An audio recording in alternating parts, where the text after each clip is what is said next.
Guys, I don't know what's going on at the NRA. I don't know if they are taking testosterone directly to the veins. I don't know if they're eating their Wheaties. I don't know who they dared them to do something incredible. But what we're about to explore is how the NRA has honestly found a pair of balls and they are going directly after the gun controllers.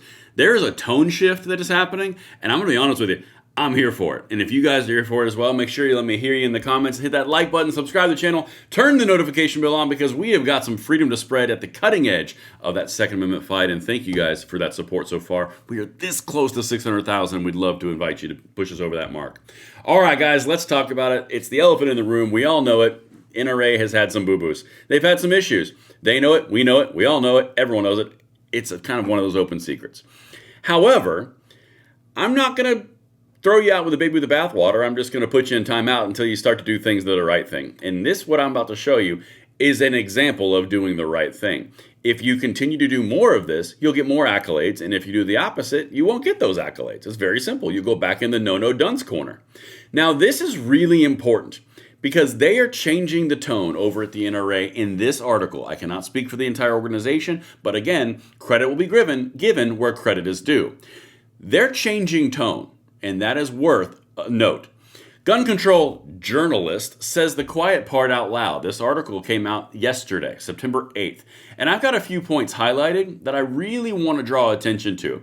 And as a caveat and kind of a coverall, I don't directly partner through financial obligations or financial contracts or financial benefits at all with any gun rights organization, simply because I can do what I'm doing right now and give you the pros and the cons, and I'm going to show you all the things that are happening. That's important. All right, here we go. Pure gun control, as in a disarmament and banning of firearms. It's rare that anti-gunners get straight to the exact point that we have been warning for decades. So when they decide not to dance around with semantics, buzzwords, common sense labels, incrementalism, or legal gymnastics, but instead admit what they actually want, listen carefully and let their own words educate you. That's different than the NRA of about a year and a half, 2 years ago. That they aren't usually that direct. And honestly, I'm kind of here for it. Mike Spies writes for The Trace, an anti-gun propaganda machine funded by Michael Bloomberg that insists on presenting itself as an independent journalism. Guys, this is sounding more and more like a video you'd see here, not something that's press approved through all the lawyers at the NRA. This is what I'm talking about. This is the tone shift that I'm speaking of. And going in line with all the other gun organizations that we have out there from NAGR, GOA, FPC, Second Amendment Foundation, it's mirroring that same energy. You're changing the culture in the 2A space. You are bringing I'll be honest with you, kid in the corner with a dunce hat on back to the table. You are. Your demands, your expectations. Yes, you winning. All right, let's keep on going. Back to the journalist named Spies, which is ironic. He often partners up with mainstream media outlets for the opportunity to portray himself to larger audiences as a journalist, and such was the case with his recent roundtable discussion on MSNBC with Katie Tur. MSNBC is the red flag there, by the way. In discussing what he considers the challenges and solutions to gun violence, Spies said the quiet part out loud. Quote, "You have to be honest and say what will actually work, which is what nobody wants to hear, which is that there are just simply way too many firearms. Whether you like it or not, the only thing that really works is if you really wanted to bring down gun violence was to do what Australia did and to do what many other countries in Europe did." Now, you and I both know that is open confiscation talk. That is bad. That is not good. That is why you're an opponent of freedom. Yeah, that's right, opponent of freedom. However, NRA is about to do something they don't usually do. They're going after them directly. Listen. Short of saying the word confiscation, what Spies is alluding to is the solution is broadly banning firearms, including handguns. That's important to this. When host Katie Tur added onto Spies' sentiment that there are, quote, too many firearms and piped in that firearms are too powerful, Spies agreed, saying, and they're too powerful, even handguns too.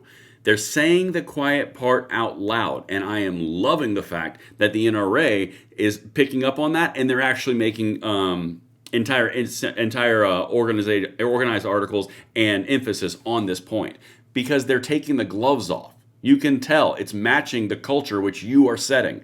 This is how you are changing everything just by your day-to-day activities.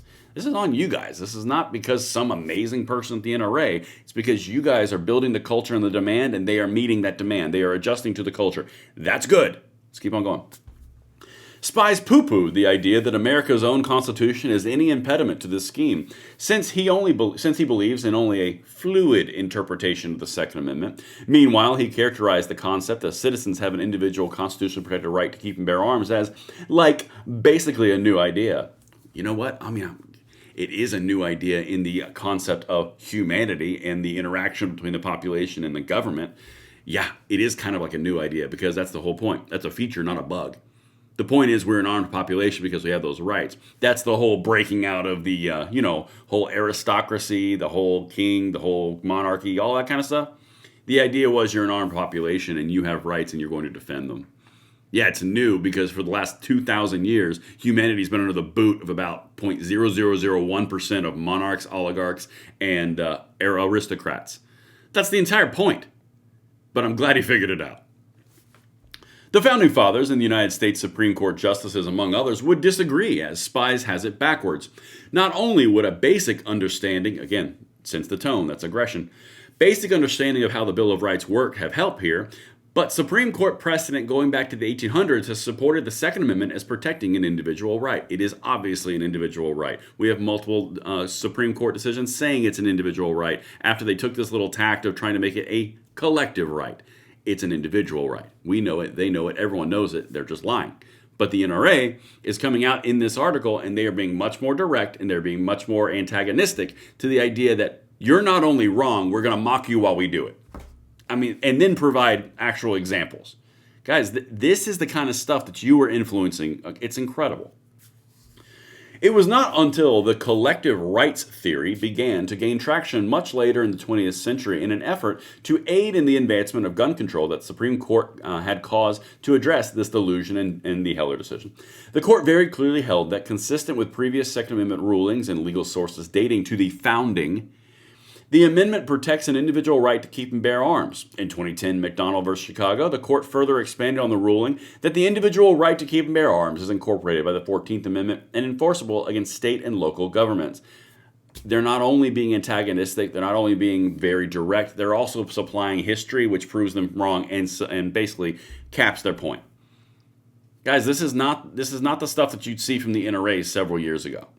This is the stuff that I need to see. And again, if you do well, if you own up to your mistakes, and you start doing the right thing, you get out of that dunce corner and you start to get back into the main part of the population and the conversation. It's simple.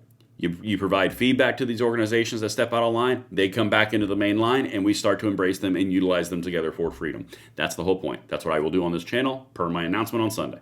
All right, let's keep on going. Let's wrap this up. No matter how many times Spies proclaims, "I am a journalist," it will never stick. Not only is Spies not a journalist, he is also clearly not a historian, a constitutional scholar, a jurist, or someone to be taken seriously on the issue of firearms or the Second Amendment. Yes, sir, may I have another? Guys, this is kind of the come to Jesus moment at the end of this video. A lot of you will send messages to me or comments and say, how do we change things? How are we doing this on an individual basis? How are we making things better? It's a scenario of seeing the forest through the trees. This video that I just did is a perfect example of you changing the culture, you changing the expectations inside the 2A space from a rational and logical perspective, and companies are adjusting, rights groups are adjusting, and they're meeting the demand where the demand exists. You are creating something that is absolutely incredible and was unfeasible about 3 years ago. This is a direct result of you guys changing the culture, and you are actively every single day making the change that you are asking me what's happening. You're doing it in real time. And that's what I've got for you guys. Let me know what you think in the comments below, and I will see you on the next one. My name is Braden. Later.